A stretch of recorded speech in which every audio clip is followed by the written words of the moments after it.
Hey everyone, it's Thursday night, which means it's time for Super Gamer Bros Podcast Live, right here on Kaiju Live Media. I'm one of your gamers, Slayton, joined by... I'm Cynic. Hello, hello. And today we have a special guest. I'm Pocky. I learned how to point it out, like, really thinking. How impressive was that? You're doing better. Welcome, Pocky. Pocky has entered the arena. Yeah, so we're changing up our look a little bit. We're playing with green screens, obviously, except for Cynic because he's not quite up to that point yet. Yeah. He's like, I'm just in my room, y'all. You're like out in the wilderness. This isn't a green screen. This is what really the local mall looks like right now because of certain viruses. Dude. So I had to go to work this is the guest bedroom that I turned into an office since I'm working from home now. I had to actually buy a chair and a desk and all that good stuff. Yep, good stuff. Put on pants. Yeah. Yes.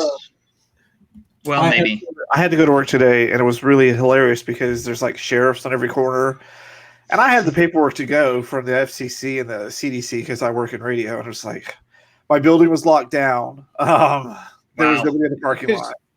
Not to say where you work, but you do work next to a place known for viruses.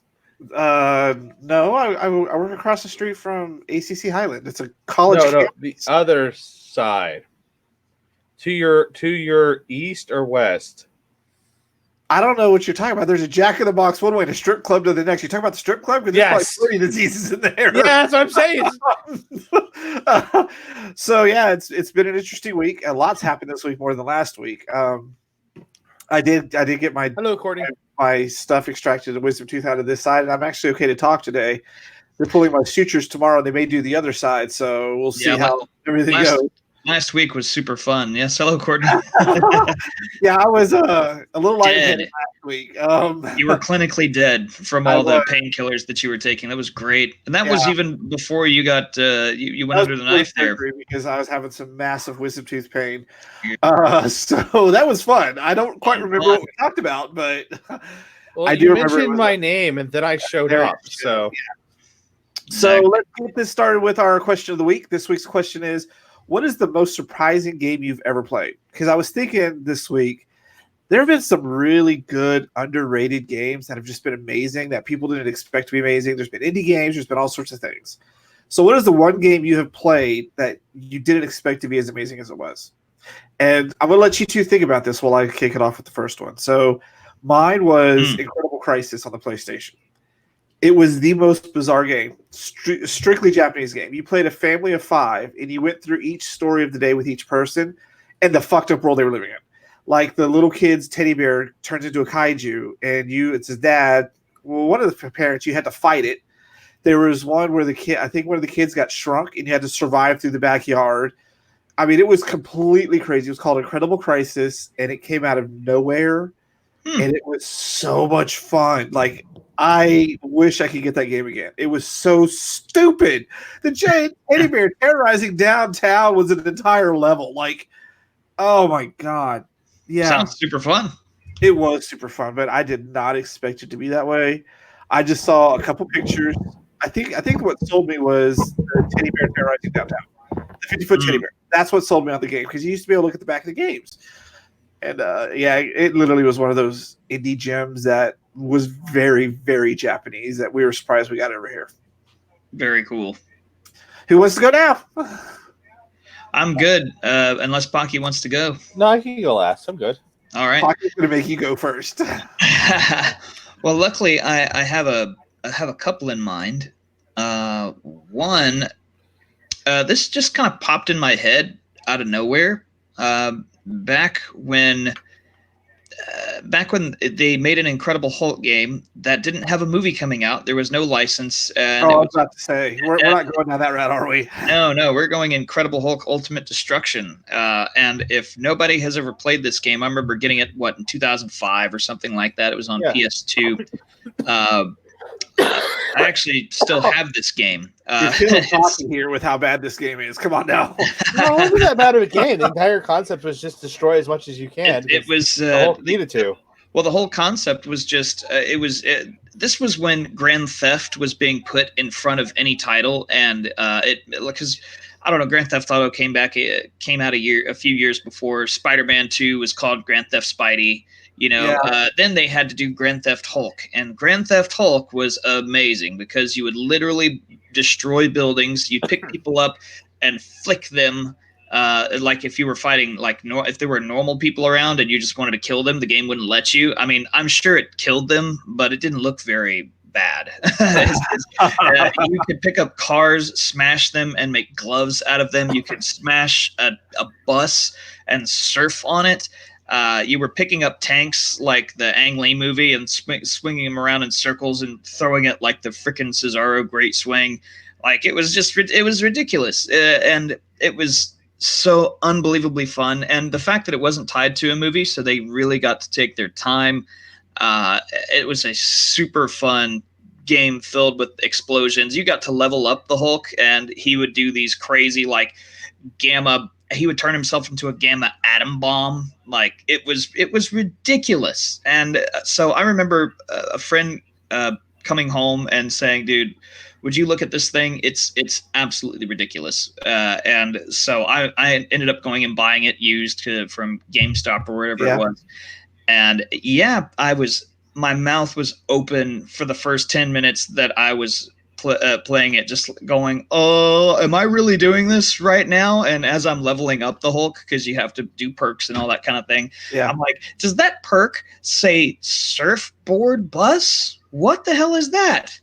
And yeah, and it turns out, as they made the next Incredible Hulk movie with Edward Norton, he was making cars, boxing glove cars. He was smashing the buses and making and I was like, oh, they took this from Ultimate Destruction. That's how good this game was. The movies copied it later. It was great. That's good. Okay, Pocky, your turn. What was your favorite game that just totally came out of nowhere to surprise you? It's a game franchise called Deception. It's a very Japanese game. It was on the PlayStation 1, PlayStation 2. I think I remember this game. Yeah. You were a trap master. You were in charge of mansions, and you had to kill people as they invaded the mansion. And you weren't actually really a good guy in most cases. I remember this game. A friend of mine had it. It was there were 3 types of traps. There were 3 positions of traps, and there were multiple types of traps. There was floor, ceiling, and wall. And you had to combo them, and there were environmental hazards, and you actually did not play depending on how the story unfolded, you did not play the good guy. You were straight up, you were a murderer. You were hired, you were, in one of the games, you were kidnapped as a child and raised to do this. Yeah. Yeah.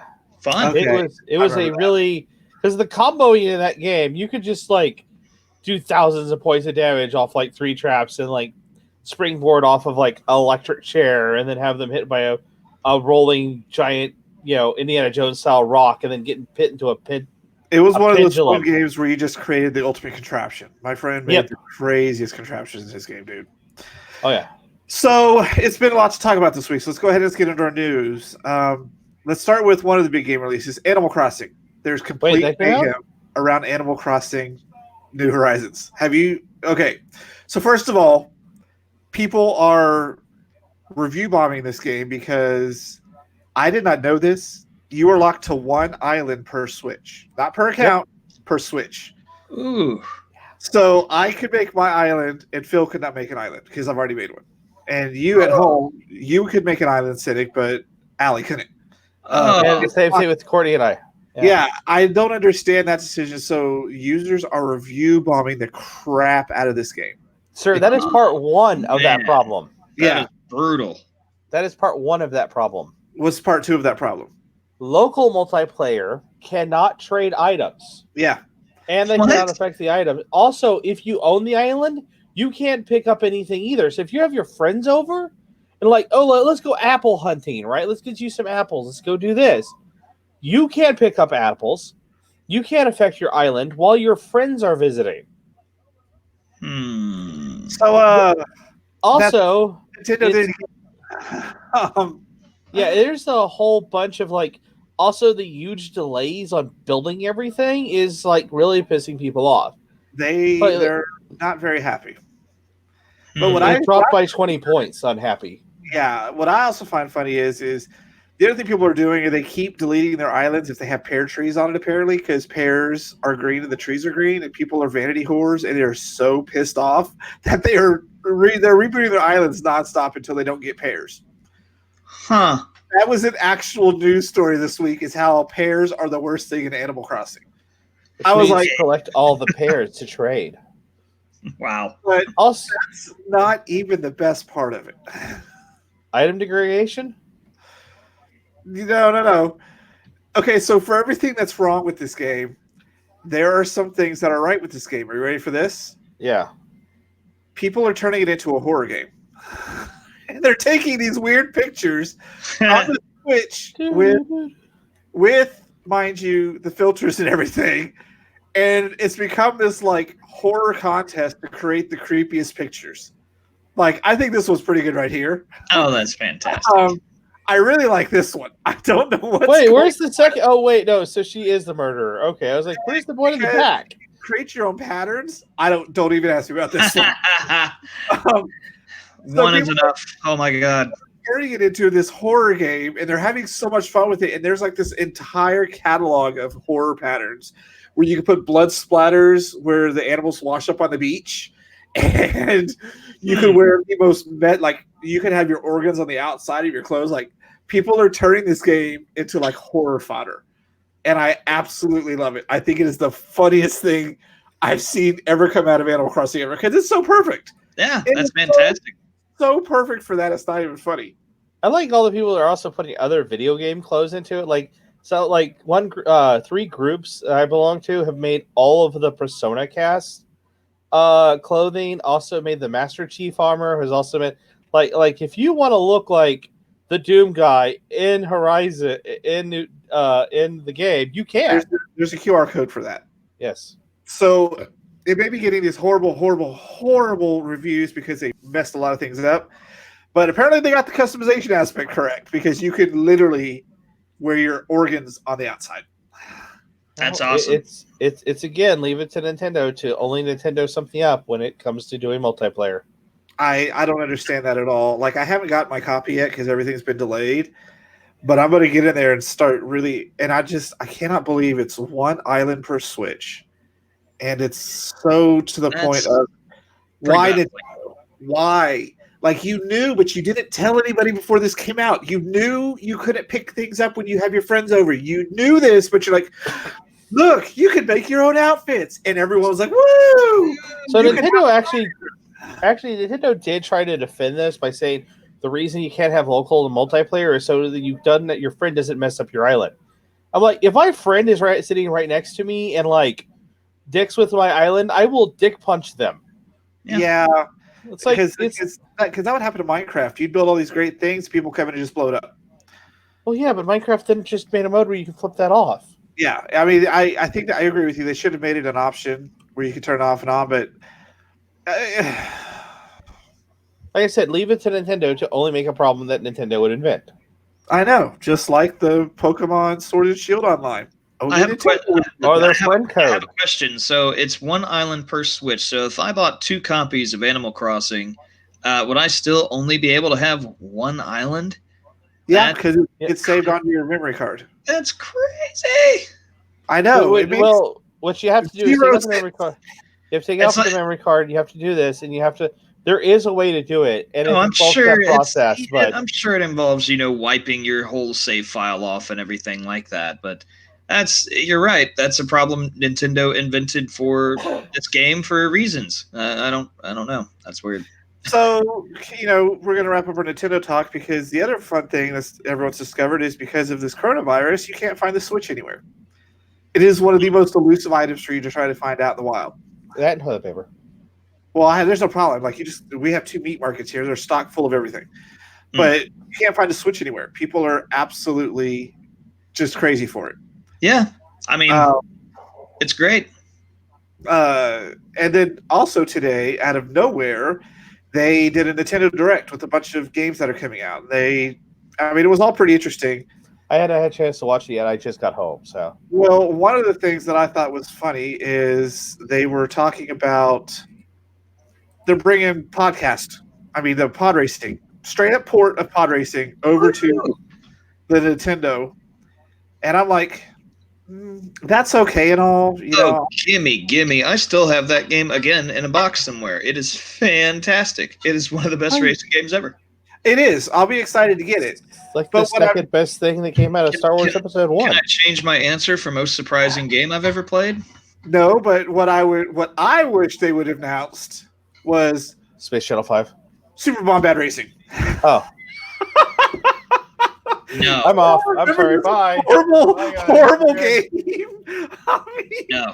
Episode 1's pod racing is 100,000 times better than that hot garbage that you just put up on the screen.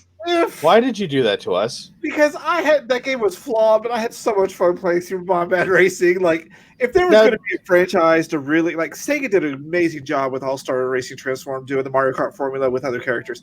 I think they could do a Star Wars Mario Kart thing like that, and it would just totally be awesome. Come on, now tell me you would not play that. You know, the fans are already upset that we're kidifying and ruining Star Wars. You put a racing game attached to it, they will literally scream. They will mass exodus this world. Yeah, we already have a Star Wars racing game that's not kidified and it's amazing. Stay away.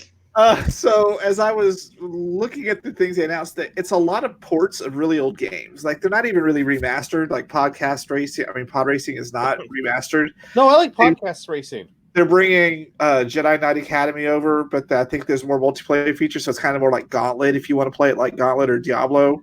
So that looks fun, but again, it's like original PC graphics. So they announced, like, here's a whole slew of games for a system you can't buy. I disagree. I have that on the Steam. I have all of those games on my Steam account, minus Episode 1 Pod Racing. Well, I mean, if you want to play it on the Switch, they're like, hey, there's all these games, like, you can play Jedi Academy today if you had a Switch. I mean, it's about to be the summertime, but it's not quite yet summertime. I think this whole, I mean, we don't want to be negative, but the whole COVID-19 kind of, all the kids are home now. And parents are like, all right, I didn't know you'd be home this early here. We need to get something. You can't go camping. Jesus, Switch. Let's get a Switch, honey. Like, I totally can see that happening. If you can find one. Like I said, they're nowhere to be found. Well, that's because people already went and did their thing. So, yeah. Yeah. We spent our tax return getting one, so. Right. Well, we went back in time to where the Wii was so hotly sought out for that it was very rare right up until like the Wii U came out. I worked at GameStop during that time, and I'm so sorry. I tell you, we would get a shipment of Wii's in, like we'd get 10, 15 of them just to cut, a couple boxes. And there'd be already lines in the morning for people already trying to pick them up. And as soon as we would get them, people would just instantaneously take them. Some of them, of course, we'd have to like set aside for people who would, I don't know, pre-order and stuff. Yeah, it would have to be like pre-order because people would try to do like, hey, can we take a rain check? Can you set our stuff aside? Like, no, there were too many problems before where they were supposed to get theirs before, so we'd have to set them aside for those people. Other than that, like, you weren't getting it, man. It was first come, first serve, and those things were gone, and you'd have to wait another couple of weeks for another shipment. It was ridiculous. So, more power to them. I worked at HEB Entertainment section where they had a giant quarter of entertainment sections and every one of the stores. And that's where I worked. And yeah, same thing. Like, someone would come in. I had one lady, it was like her kid's birthday and she wanted one. I'm like, I'm sorry, I just can't get you one. And she goes, well, when is your warehouse going to get it back? I said, our warehouse is not attached to HEB. I said, to be honest, it's probably going to come first serve to like, all the major players, Walmart and GameStop. And I said, we might get some later on, but we're going to get like one or two. See, it's funny because I worked at Toys R Us during the Nintendo 64 and the Dreamcast days. Same here. Those pre-orders, those pre-orders are crazy, and that's how people got them. They didn't line up outside. They're just like, we'd always have enough. Yeah. There was more than enough to go around, So I always thought it was hilarious these days when they're lining up for the Wii U, which was an okay system. It didn't really have any games outside of whatever the mini games were. I never heard stories of Wii U shortages. You mean the Wii, not the Wii U? Yeah, sorry, the Wii. The Wii U never sold. The At least I some like system of them when all. it came to the 64, there was plenty of those. The Dreamcast was a little lighter, but Do you know why the Wii U was so hard? Why the Wii? Why the Wii was so hard to get? It had I'm nothing to guessing. do with gamers. I'm guessing because they knew that they'd keep demand up if you didn't make enough. that's crappy. I'm sorry, that is the stupidest thing for you to do as a game publisher and a game maker. You know, The I mean, other, They didn't come out and say that. I mean, that was just our theory. Whenever we would run out, we'd go, "Oh my god, this thing is selling like crazy. This is ridiculous." the other reason it sold so well was Nintendo was marketing it to your mom, basically, Mm. like to every middle-aged woman. Like think about the three sell. hey, are you a soccer mom and you got little children? Let them play with the Wii sticks. No, Oh, yeah. it wasn't. No, it wasn't. Have your kids play with the Wii sticks. It was. Do you want to go to the gym? Do you want to do this stuff? Oh, it's Think like about the Wii three Fit biggest stuff. selling games for that thing was Wii Fit, the Wii game that came with the damn thing, and then Wii Fit Plus. Like those were their three big titles. And like, Mhm. yeah, they were not after us. They were after soccer moms and whatnot who could be with their kids by owning a Nintendo system. Like my friend's mom bought a Wii because she was told she could work out. Mm-hmm. It had nothing to do with us. I mean, it was geared a lot towards that emerging mobile game market. Everything there was pretty much gimmicky and mini gameish. It was all They had- mini games to the point they of had a like, few, like- Walmart saying Yeah. no. So I think that was the other thing they were really trying to do, and I think they nailed it with the Switch and the hybrid of everything. But the Wii and the Wii U are just kind of a blip, I guess is the best way to put it. The Wii U was a blip, yes. That was definitely a blip. I remember all the promotions that it's now got one tablet and you can't buy another one. They didn't know how to market it because people thought it was an accessory, not a. Yeah, not the system. Yeah, it's another great way Nintendo can Nintendo something up. Well, I mean, it's selling now. I mean, the Switch was selling like hotcakes before, and now it's I don't know what sells better than hotcakes. Anything? Nintendo Switches. Yeah, They're selling like Nintendo Switches. that'll be the new saying. Yeah. So Oh, the yeah, next the thing I Nintendo want to talk product. about is I don't know if you played this, Cynic, but they announced new DLC for the DBZ RPG called Kakarot, which basically you just play through the series. I do not understand how this game was even made into a game and why they're bothering DLC. Literally, just watch the series. Watch it. There's no need to play it. It's the dumbest idea for a DBZ game. You realize I mean, the thing is that I mean, there's there were plenty of other fighting games and stuff that covered they've covered the original storyline. I don't know how many times, 100 times. There's also been there's been RPGs that never came to America that told the storyline. There was also RPGs on the Game Boy Advanced with the Legacy of Goku. I don't think there's not been an open world DBZ game where you could play through the main story. I mean, honestly, it's a fun selling point for me. It looks like it looked like it could be fun. My only problem and the reason I didn't pick it up was mainly because it just didn't look like it feels right. It looks like they took a lot of the stuff from Xenoverse and Xenoverse 2 and like the mechanics of that and put a very rudimentary system on top of that for fighting. It looked like I'd be doing the same stuff over and over and over again a lot. And so I didn't really want to get into that. I think that was, but it's you're still, right. well, the longer that thing stayed out and the more reviews came in for people who sat down with it a lot longer, I think it's actually gained in popularity a little bit since its launch. I don't understand how. You're literally just playing every episode of the series. Like, I get Xenoverse 2, and I get the fighters, because Xenoverse was completely different stories. You made your own character. That was what they should have done more of an RPG, and they did. I don't see any purpose for Kakarot to exist. Well, I'm good with Kakarot existing, and I'm good with the fact that they redid all the story, the old story. I'm good with that because the thing is Dragon Ball is 30 years old, man. There's a lot of people who, I mean, I'm sure everybody's seen it who's a fan, but there's a lot of people who are watching Super on Toonami for the first time fairly recently who haven't actually sat through the whole series. So this could be new for them. I think it's fun to see a fresh coat of paint put over the old series, at least for some of the bigger moments in the series. And the DLC actually looks interesting because they are kind of creating a new story. Like when Broly came out and Super Saiyan God Vegeta with the red hair, not the Super Saiyan blue, but the one before that. They showed him transforming there, and they just showed him go straight to blue before. They didn't show him go to red until he did it in Broly. Like he went to red, and we were like, "Oh, when did he do that?" He went straight to blue, like way before. And so they're kind of going back for this new DLC, and they're exploring that story. So they're kind of putting some new lore into there. I don't know what else they could explore that goes in between the cracks of the series. I'm interested to see what they'll do with it. And eventually, when they do like a game of the year, I definitely might pick it up. I just didn't do it right off the bat because it really looked like it needed smoothing out. Pocky.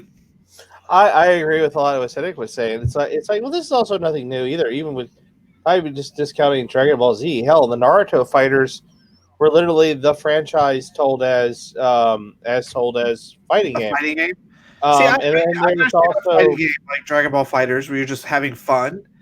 But I don't really like. I guess it's because I've grown up with Dragon Ball Z. I know these stories inside and out. I mean, Stenik has some of my Blu-rays at his house. I've got the complete series on Blu-ray here. I've got That's the thing. Allie watched Super with me, but had never seen Z, and so she's like, "This is really slow. It's really, really a slow burn." And I'm like, "Yes, wait. Yes, it is." Time out. Dragon Ball Z is a slow burn. Yes. Wow, who would have figured that one out? Yes, it is.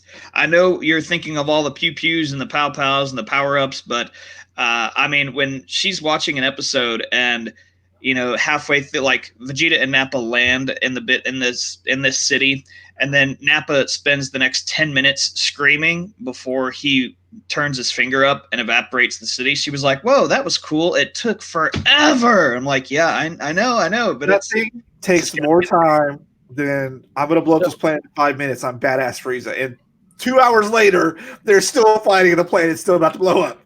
Yeah, well, that's why you don't watch Dragon Ball Z. You try Dragon Ball Kai. See, where it cuts out a lot of that because they had to stretch. Well, I do like Kai very much. I definitely like Kai very much for that reason. But the only problem is they also censored. They took out, like, there's no gaping hole in Raditz, and there's no blood gushing out of Goku's mouth as he gets stomped on by the giant Uzuru. That stuff's taken out. But as far as story goes, it's much smoother for sure. So I understand that, but I just didn't understand this in this game as a whole. I'm just like, I'm just whatever. I was excited for it, man. To be honest with you, I wanted a DBZ RPG. Yeah, I mean, I was gonna say it was like, look at One Piece. They have like now Kaiju Warrior Destiny, which is the Dynasty Warrior engine. Oh, yeah.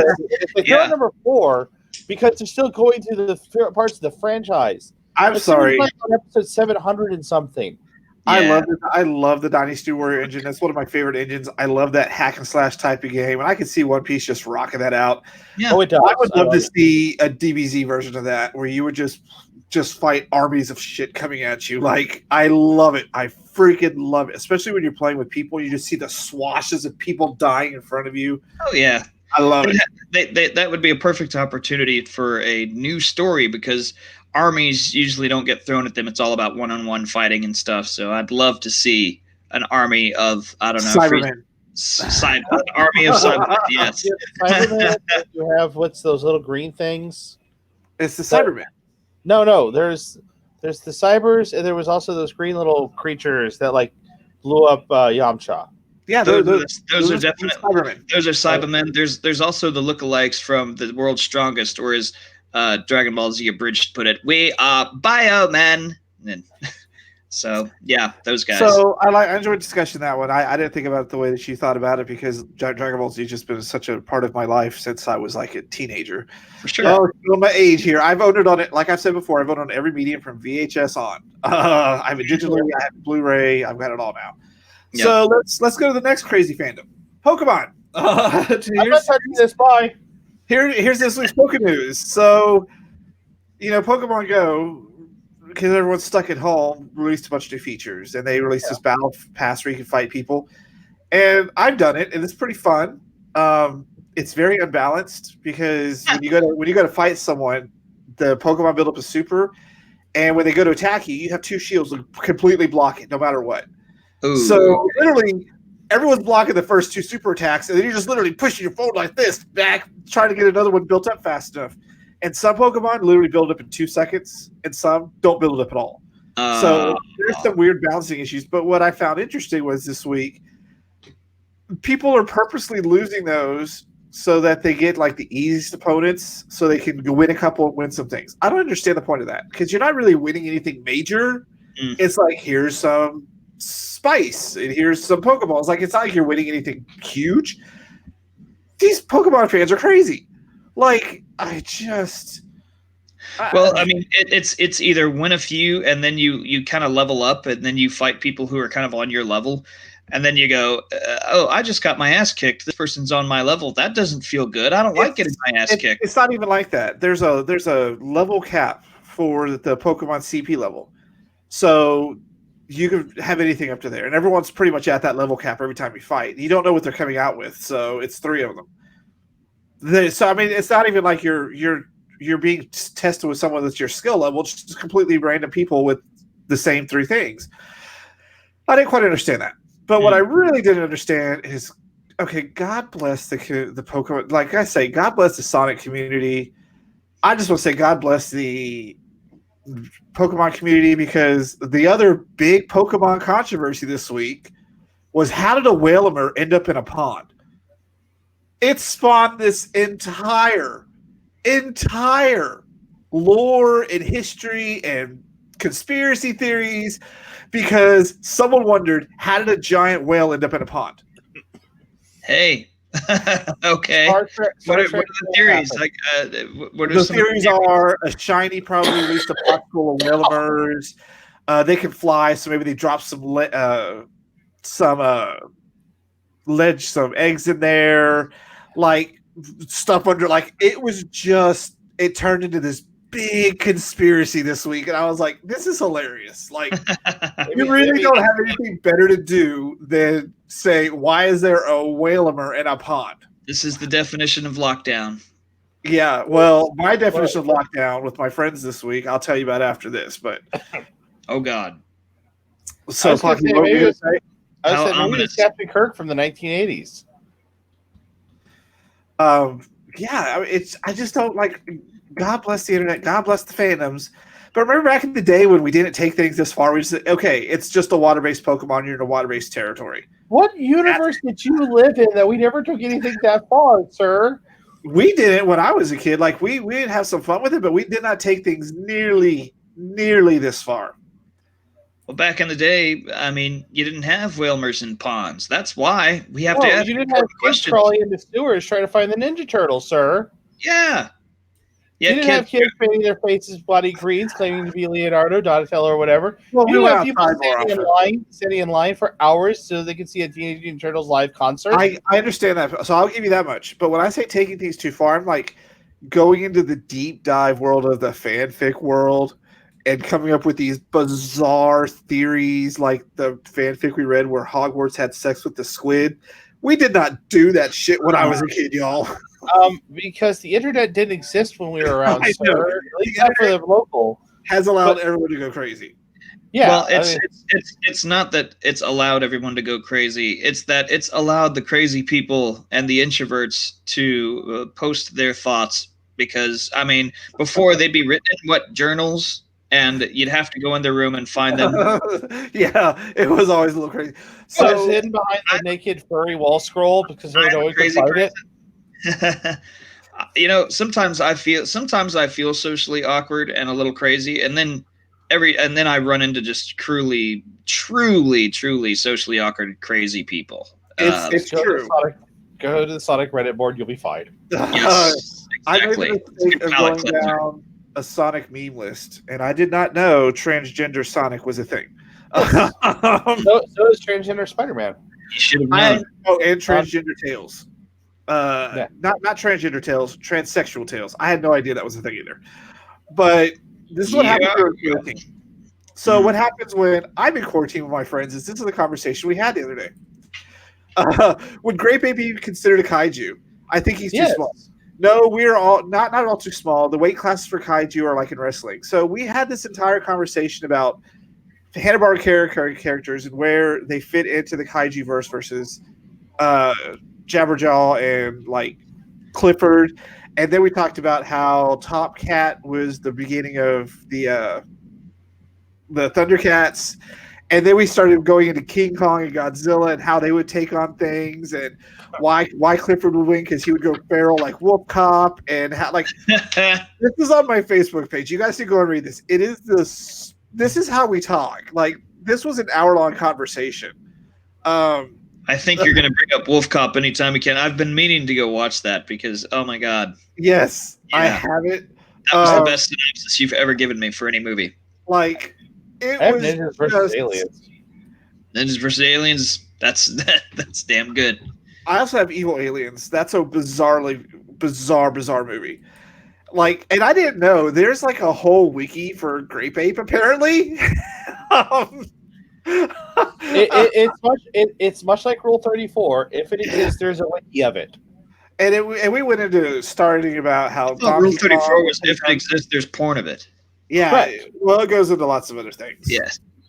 So we're starting to wrap up all of our fun things that we want to talk about, but I do want to talk about the other big fun news for you today was, did you see McFarlane's announcement for the Mortal Kombat action figures this week? I heard about it. I didn't see it. So here's the first three. I love the fact that he's including Spawn. He's including Spawn, of course he is.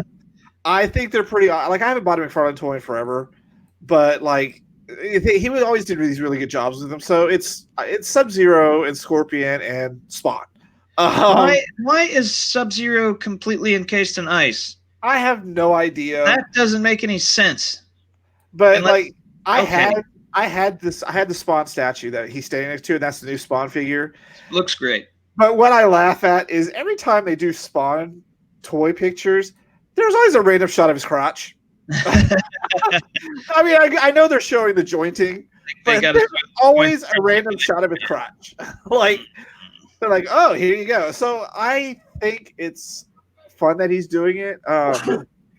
I will probably buy the Spawn figure, and I may buy the Sub-Zero just because I've always liked Sub-Zero. He's kind of cool looking. I don't know what I'm going to do with him. I have two Sub-Zeros on my desk right now, and I'll tell you what: if there's any character that shouldn't be frozen, it's Sub-Zero. There should be a frozen Scorpion. There should be a frozen opponent. But unless we're going back to, I don't know, what's the last game that Sub-Zero froze himself in? When it used to be, whenever Sub-Zero would freeze himself, like freeze somebody once, and he gets overzealous and freezes them again, he'd freeze himself. That ain't the way that goes now. So that action figure is weird, man. Well, I like him better than the level 7 Savage World ones, which were like the He-Man versions. Those were just, remember we had talked about those ones. Those were just ugly. Yeah. At least these are having some fun with it. I love his horror line. I tell you what, they did look good though. Aside from the Sub-Zero, which just looked weird, Scorpion and Spawn look fantastic. I'm going to get that one. I'm going to put googly eyes on it. He's going to be on every podcast just to piss him off. He'll be in his own little window somewhere going, with his googly eyes. So look, this right here, this Sub-Zero was gifted to me, and it looks freaking great. So so who made that one? Do you know? I have the box around here somewhere. I could find it. Yes, it's not that big of a deal, but yes, that is amazing. Yeah, it's great. It comes with a couple different cans for ice balls and stuff that you could put on there, different poses. Like it's great. It's he's not see-through blue. No, he's not completely frozen, which is nice. I want to know how far he's going to take the line though. I've always liked Raiden. I think the Raiden would be fun, but I couldn't really tell you a lot of the Mortal Kombat characters the way I can Street Fighter, just because Street Fighter is such a classic. Mortal Kombat's a classic too. It just came out like 3 years afterwards too. Yeah, I could name maybe a third of the characters in that, where I could name pretty much everybody Street Fighter. I mean, I don't know if you could do that. I mean, the Mortal Kombat cast and the Street Fighter cast are pretty deep now. I mean, they're both what, 70 plus characters in now, both of them. It's pretty extensive. What I want to know is why can't we get some Darkstalker toys? I mean, come We on. might be actually. Darkstalkers needs a new game, which Exactly. Why are they keep focusing on Street Fighter? Give us some more Darkstalkers and some more rival schools. I heard they were doing some HD remasters or remixes of Darkstalkers. It started to gain some traction not too long ago, but I don't know where it went. Also, at the same time, you got to remember when Capcom, like all of a sudden, their older titles, when they got re-released or started whatnot, they like were making money. Capcom promised to revive some old IPs. Yes, and even some IPs got new copyrights attached to them. And like I think Rival School, or I'm hoping Rival Schools, really I am. Yeah, but I think Night Stalkers or Darkstalkers and Dino Crisis was one of those games that like got like super hyped. So they kind of name dropped. Yeah, or at least got super hyped for them. You're absolutely right, Pocky. My absolute favorite story about Rival Schools was we would all my friends in that chat on Facebook. That's the OG group. Where like you want to know history about me, you go to those two. We have so many stories.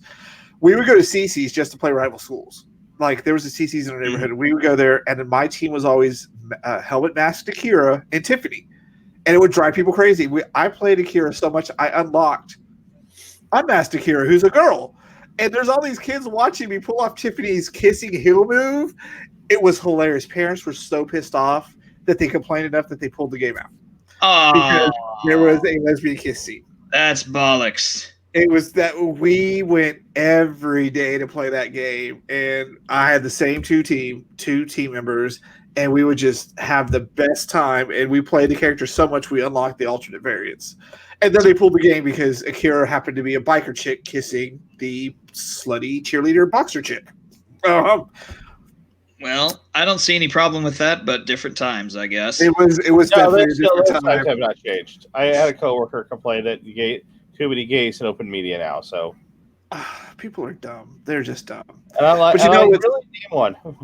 You know what's not dumb is I was so excited this week because Sega's doing it. They're celebrating their 60th anniversary. They've got this badass new site up called Go Sega. It's all like they're going to be taking all sorts of 60 stories. Yeah, Sega is 60 years old. God Almighty! I didn't know they'd been around for 60 years. Yeah, over 100 years old. Jesus. So what made me laugh, and I don't know if you guys remember this, but I want to show you something. Sega's Tanjiro? Oh, Pocky already knows. I know. Oh God! When they showed that off, I was like, "No, spoilers! You spoiled it for me." No, when the Sega Saturn came out, they had some bizarre mascot. Sega Tanjiro, yes. Sega Tanjiro. I mean, it was amazing. What about this? And he would beat the shit out of you until you went and bought a Sega. I like the Bomberman one where he makes everyone explode.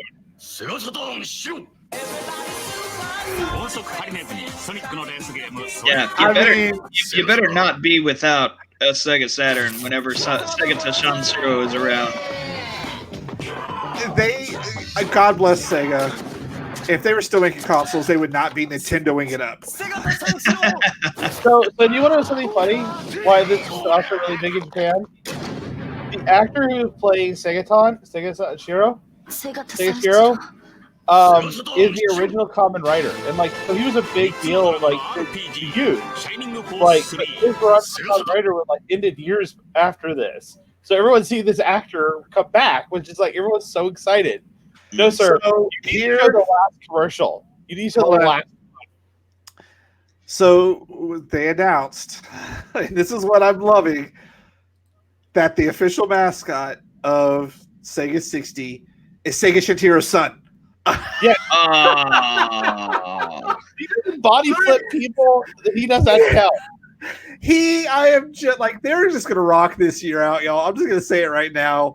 I wish they were bigger than they were because this is just brilliant. This is absolutely brilliant. I am just, yes, 100 times yes. So and because Pocky really wants to see if I can find this commercial, we're going to put this back on. It's the last one because, so fun fact, there is actually, they say there are the three big Sega games are actually referenced in that outfit, in his outfit. which is Well, this is Sonic. like 10 minutes of these commercials. Oh, go away,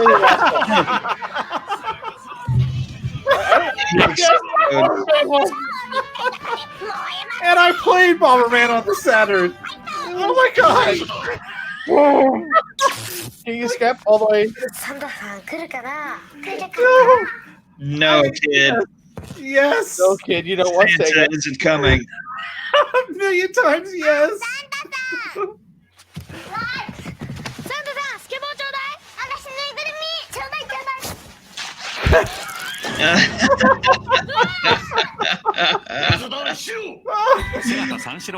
My friend Eric had the Sega Saturn. We were at his house all the time playing it. I loved it. Oh, no. Yeah, so That's fantastic. I'm so excited. Like they're taking stories from Sega. They're taking people to send in videos. They've been leading these things up, and then we got the Sega Shiro mascot. Like it's his son. Tell me you've seen Death Battle's Sega to Sanshiro versus Chuck Norris. That's just a fantastic video. Yeah. We'll have to pull that up sometime. It's been a while, but it's fun. Yeah. Love Segata. He's awesome. So it's gonna be an interesting year. I know that every month on the 20th they're doing a big Sonic video. They're doing the Sega panel sometime soon. They're supposed to be at South by Southwest. They're having announcements. I'm just excited. It makes me really miss the days of Sega fun and how dumb Sega Japan was. I mean, they created awesome things, but they also kind of killed a lot of potential good things. I don't think it was Sega Japan. I think Sega America was the really dumb one. They kept thinking that as in when they came to. I've read Console Wars. We've talked to Tom Kalinske. Yes. It wasn't them because Tom Kalinske and Sega America were trying to partner with Sony to do the PlayStation, and Sega Japan's the one who said, nope, no one wants CDs.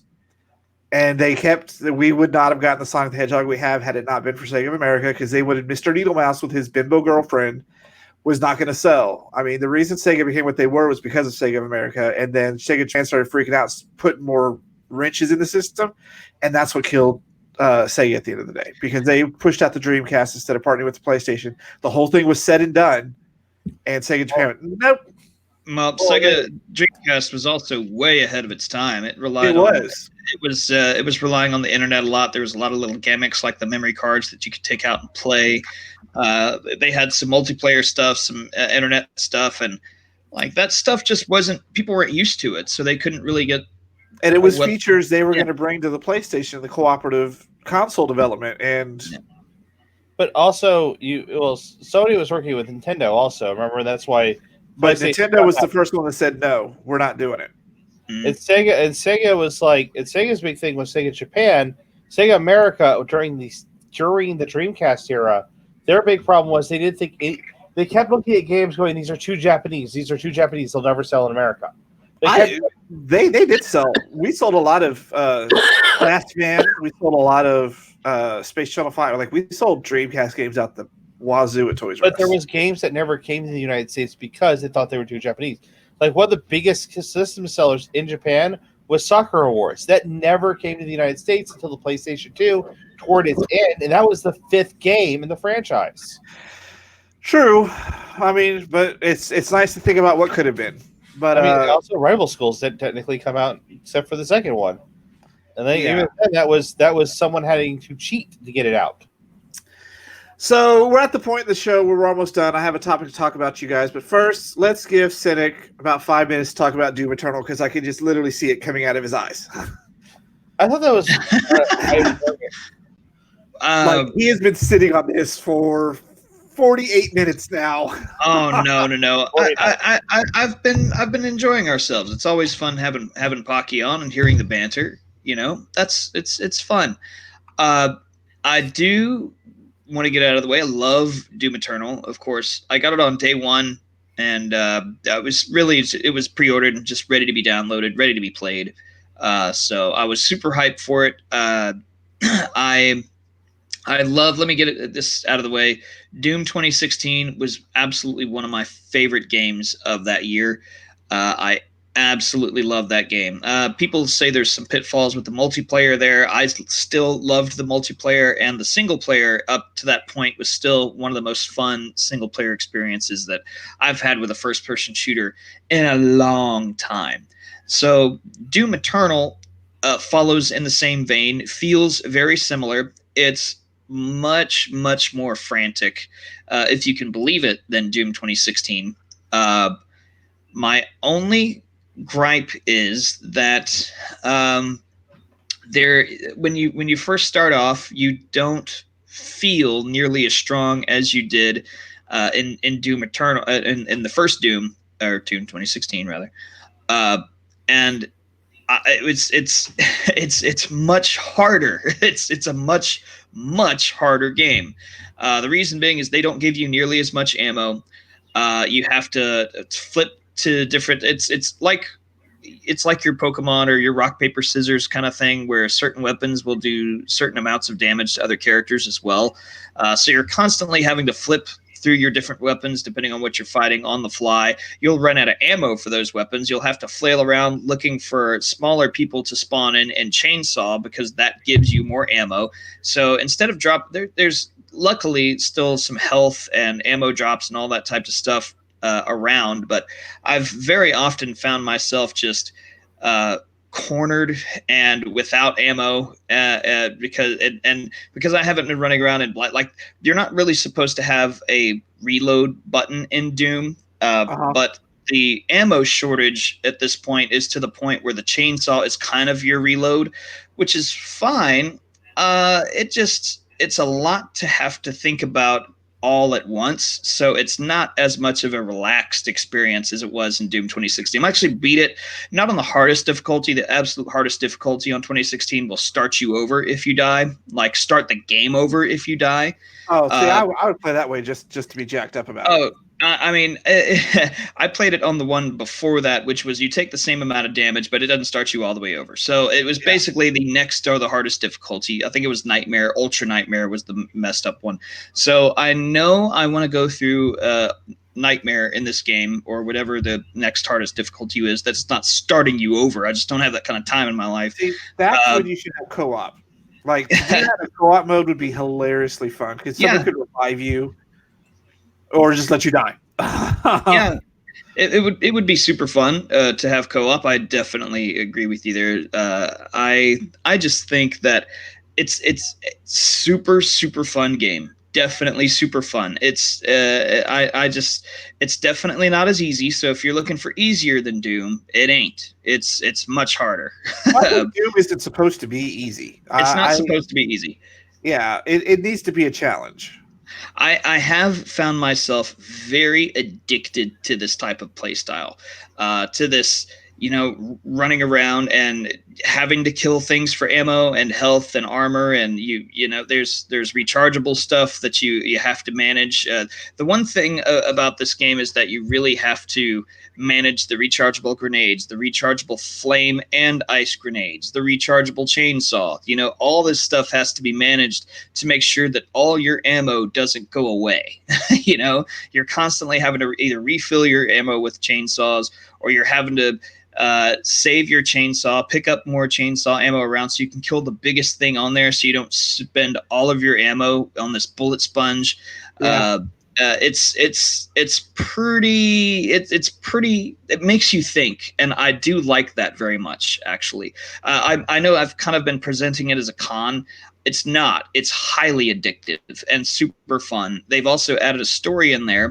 Doom 2016 was not without story necessarily, but it was definitely without backstory aside from all the codices and stuff that you could read. This game shows a full-blown story that actually connects the original Doom 1, 2, and Doom 64 to all kind of together. They kind of exclude Doom 3, since Doom 3 was kind of its own thing. It's like a reboot, basically. I haven't seen anything connecting that, but they definitely connect it with the old games, and even the comic book, which is just the dialogue that the Doom Slayer says is hilarious, because like the comic book is like, I need big guts, I want your big guts, and like they have these flashbacks where he talks about their guts were so big and I needed them. And they're like, well, for whatever reason, the Doomslayer doesn't talk anymore, but he used to talk quite a bit, and it was about guts mostly. I think someone has a problem. Yeah, I guess if we're gonna close it out, I'm gonna say Doom Eternal is an amazing game, super fun. The only true drawback I can say is that maybe a lot of the level design feels very video gamey, since there's a lot of stuff to swing around on and platform on and stuff like that. The other one was a little more streamlined. It felt like you were in this UAC facility that was being overrun by demons. Here, it feels like a video game has been presented to you. It's still a whole hell of a lot of fun. My only thing is I hope they bring back some sort of multiplayer, because the only thing they have now is battle mode. It's 2 demons versus a full-on Slayer, and the 2 demons have to work together in order to kill the Slayer, which is fine. But what I didn't realize is that they were completely, and actually I didn't realize it until a few weeks before, is that they were completely leaving out conventional multiplayer, period. There's no conventional multiplayer at all. It's just the battle mode between the 2 Slayers and the demons. So there's no 5v5, 1v1, nothing like that. I'll be waiting on it then. I hope they add it. I'd say if you want to purchase a great first person experience, like, it's worth the $60. Go ahead. If you're on lockdown, buy Doom Eternal and get to killing, because it's a whole hell of a lot of fun.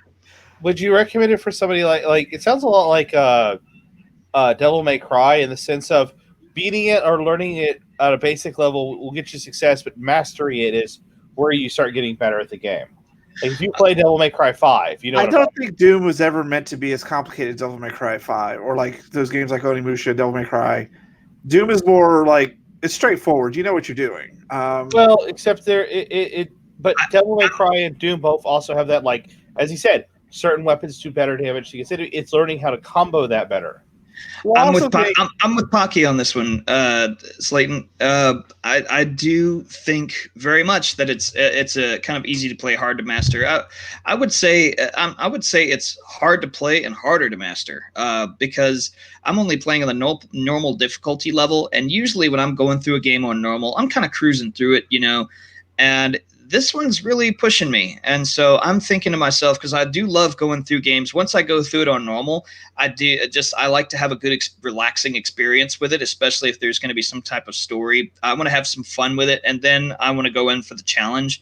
And I'm just thinking to myself, like, wow, when I really up the difficulty, this game is going to be a major pain in the ass. It's going to be really hard. It is meant to be survival horror, so... No, it is, because it's not in the sense of Resident Evil. It's you have to manage your stuff better. That's what the true essence of survival horror is you don't have enough. You have to really search for it to find it. Well, I would agree with you, but the thing is that in Halo, when you first meet the captain of the ship, and he gives you a pistol and goes, "Don't keep it loaded, son. You're going to have to find more ammo as you go." In other words, he's saying, shoot everything that moves and pick up shit as you go. Like, that's just how it's going to be. And that's how it is. It's just a matter of, are you going to be most efficient dumping your ammo into this creature, or are you going to run away from it, shoot 3, like lock onto it, shoot rocket launchers that lock on while you dodge it? Because while you're dodging it, there's no way you can actually sit there and actually focus on trying to kill this thing. Plus, the rockets are super effective. Okay, that thing's dead. Now I have to pull out a chain gun, which the chain gun will mow through anything that you have in front of you. But the chain gun runs out in like 2 seconds. Okay, now I'm out of weapons for anything that's going to really be effective. I'm going to have to turn around to a little dude and chainsaw him. Okay, ammo is pouring out of him. I'm going to have to bring the chain gun out again, because here comes this giant Hell Knight that's going to come at me. So if you didn't notice, I'm a huge fan of the chain gun, by the way. So that's been his normal review so far. Yeah. I had another topic. 10 out of 10, hard as hell, pain in the ass, 10 out of 10. I had another topic, but it goes with the topic we were talking about last time. That'll be an entire show in and of itself. So I want to go back to the idea of our doing a DLC podcast where it's one topic. It's not what's in the news.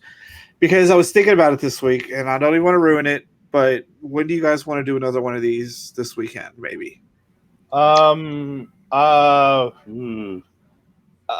would say maybe Friday for me.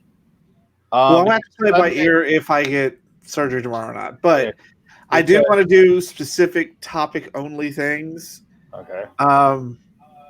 Because this is literally probably a 45-minute topic that I want to talk about. Knowing how we talk. So Sounds good to me. Oh no, we're going to do that. And I was realizing I've got so many distractive things here. Pocky, I don't know if you saw, but I got the gelatinous cube. Green screening out. Yeah. That's That's funny. Yeah, it green screened out. But I did get no. the Put it back cube. on the screen. Put it back on the screen.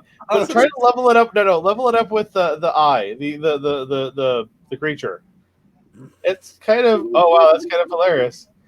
Yeah, so I don't think you saw that one last week, and then I realized I really do have a Jigglypuff problem.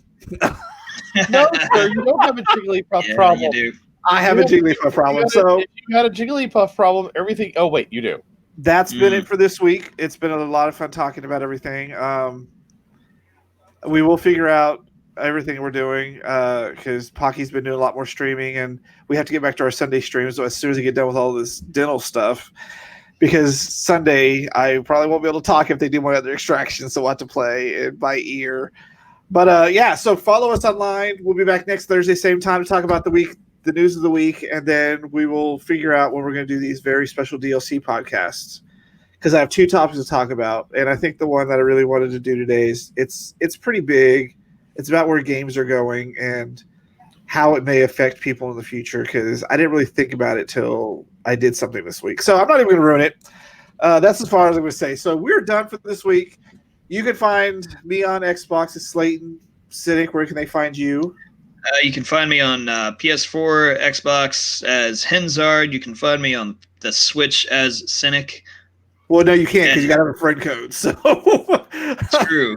Another way to Nintendo, and then we have.